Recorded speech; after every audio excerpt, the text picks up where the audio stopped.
Bismillahirrahmanirrahim. Assalamualaikum warahmatullahi wabarakatuh. Kita bertemu lagi dalam pelajaran Bahasa Indonesia, melanjutkan pembahasan kita yang kemarin tentang teks narasi dalam cerita imajinasi.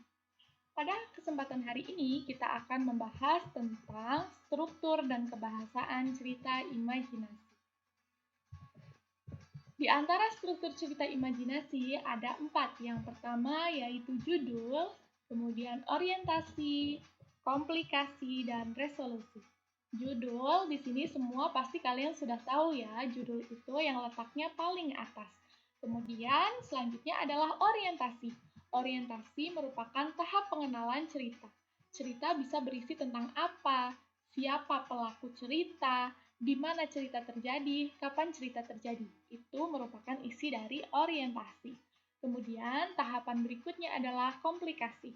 Pada bagian ini, tokoh utama menghadapi konflik atau permasalahan, sehingga dalam komplikasi akan berisi hubungan sebab akibat yang menjadi proses terjadinya suatu masalah disebabkan karena apa, berakibat apa, sehingga muncul suatu permasalahan.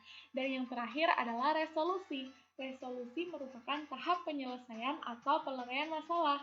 Biasanya dalam cerita imajinasi ini akan berakhir menyenangkan atau happy ending, atau justru berakhir tragis dan menyedihkan, atau biasa disebut dengan sad ending.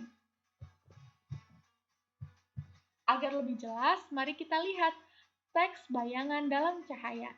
Nah, ketika kalian diminta untuk mengidentifikasi struktur teks imajinasi, cerita imajinasi, maka begini yang harus kalian lakukan. Yang pertama, kalian tentukan judulnya. Judulnya adalah bayangan dalam cahaya. Kemudian orientasinya ada pada paragraf 1 dan 2. Kemudian pada paragraf 3 dan berikutnya berupa komplikasi, dan pada paragraf terakhir berupa resolusi. Mudah bukan menentukan struktur teks cerita imajinasi?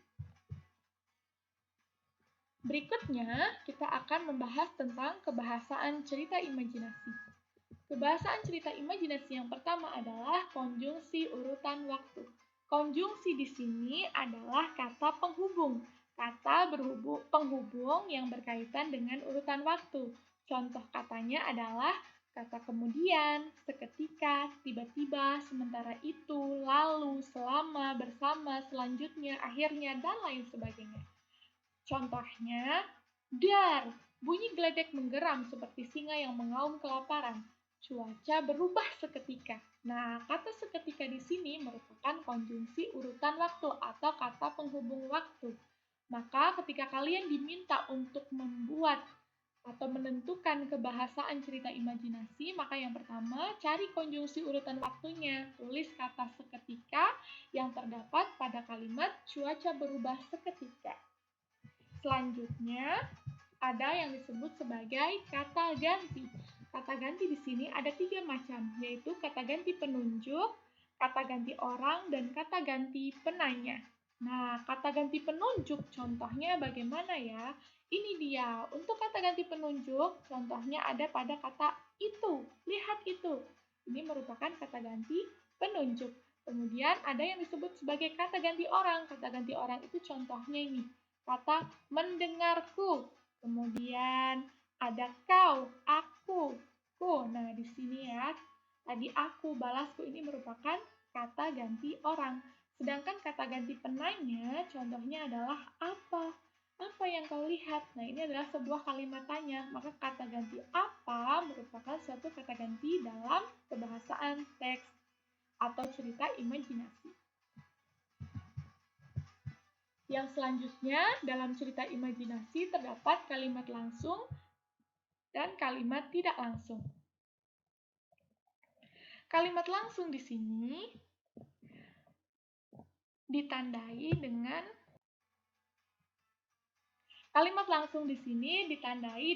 tanda petik. Nah, pada kalimat langsung pasti dia ada tanda petik di sini. Tadi aku melihat sebuah bayangan keluar dari kilatan guntur yang mendatangi lubang itu. Jadi, pada kalimat langsung biasanya berupa suatu percakapan yang ditandai dengan tanda petik. Untuk kalimat tidak langsung sendiri, Dia menjelaskan pada Jozu tentang apa yang telah terjadi pada dirinya. Ini merupakan kalimat tidak langsung, tidak menggunakan tanda petik, tapi dia masih suatu percakapan yang tidak secara langsung. Tidak secara langsung. Selanjutnya, menceritakan kembali cerita imajinasi. Nah, kalian pasti akan diminta untuk membuat atau menceritakan kembali sebuah cerita imajinasi. Bagaimana caranya? Yang pertama, kamu harus memposisikan dirimu sebagai orang ketiga, sebagai penutur, sebagai orang yang bercerita. Kemudian, buatlah cerita yang sudah kamu baca menjadi suatu cerita yang sesuai dengan isi yang sudah kamu baca. Kamu tidak boleh menambah dengan idemu sendiri. Kemudian, cerita sesuai dengan alur atau urutan peristiwa cerpen yang kamu baca. Dan yang terakhir, gunakan kalimat yang runut dan mudah dipahami oleh orang lain.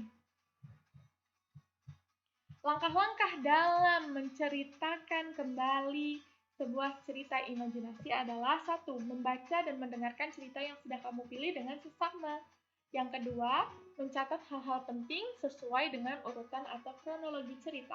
Yang ketiga, mengembangkan hal-hal penting menjadi sebuah narasi dengan kalimat sendiri, baik secara lisan maupun tulisan. Dan yang terakhir, perhatikan intonasi saat bercerita. Terakhir, menulis cerita imajinasi. Dalam menulis cerita imajinasi, ada beberapa hal yang perlu kalian perhatikan. Yang pertama, menemukan ide. Yang kedua, menciptakan tokoh. Yang ketiga, menemukan latar. Dan yang keempat, menciptakan alur. Terakhir, mulailah menulis. Jadi, jika kamu ingin menulis sebuah cerita imajinasi, yang pertama harus kamu lakukan adalah temukan idenya dulu. Kamu ingin bercerita tentang apa? Lalu, ciptakanlah tokoh. Tokohnya itu dibuat yang unik, menarik, dan tentukan latarnya. Mau bercerita tempatnya di mana, kapan kejadiannya, kemudian waktunya kapan. Kemudian ciptakan alur. Alurnya mau lintas waktu di masa lalu atau masa sekarang atau masa yang akan mendatang. Kemudian yang terakhir adalah mulailah menulis. Kamu bisa menulis kalau kamu mulai menulisnya. Sekarang kalian buatlah atau menceritakan kembali cerita imajinasi. Jadi ada 2 macam tugas yang kamu boleh memilih salah satu saja. Kamu boleh memilih antara menulis cerita imajinasi atau menceritakan kembali cerita imajinasi. Jika kamu memilih untuk menulis cerita imajinasi, maka buatlah cerita imajinasi dengan tema bebas, panjang cerita minimal 1 halaman penuh. Boleh diketik menggunakan Microsoft Word atau buku tulis. Jadi boleh kamu ketik atau kamu tulis di buku tulis kamu ya. Kemudian buatlah cerita yang menarik dengan di dalamnya ada amanat atau pesan apa yang ingin kamu sampaikan kepada pembaca dalam cerita yang kamu buat. Setelah itu nanti kamu upload di Google Classroom Bahasa Indonesia.